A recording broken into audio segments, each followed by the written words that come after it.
I think across the board, with the interest rate environment that we've experienced over the last several years, the increasing scrutiny on where investments are coming from, there's been a number of new investment vehicles that have come about in the last 5 to 10 years, some of which have seen some very significant successes, and some have had challenges in achieving some of the outcomes that were intended. At the moment, I think the credit markets are fairly tight, and so investor scrutiny is actually quite a bit higher in terms of being able to understand that return expectation. And I think that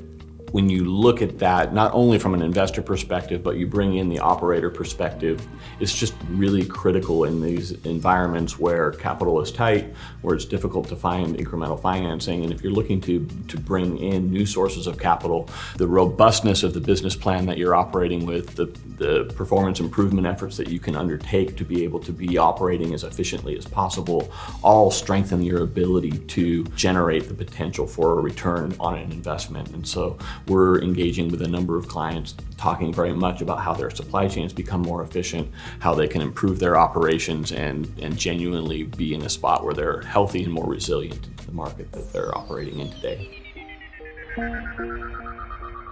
It is a tight credit market, there's no doubt about that. There's a lot of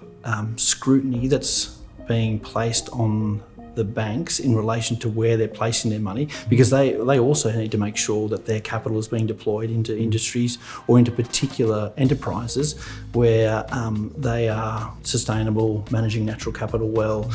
animal welfare, all those sorts of things, social welfare, all those things are really, really important. So we're certainly seeing a lot of that. And with that, with the higher, I guess, hurdles that people are having to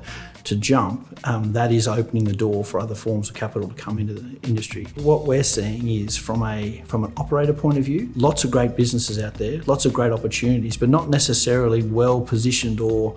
have got themselves into a position where they can ask that question of capital. And so we're spending a lot of time helping people get ready for those types of opportunities to be able to put their best foot forward to tell their story.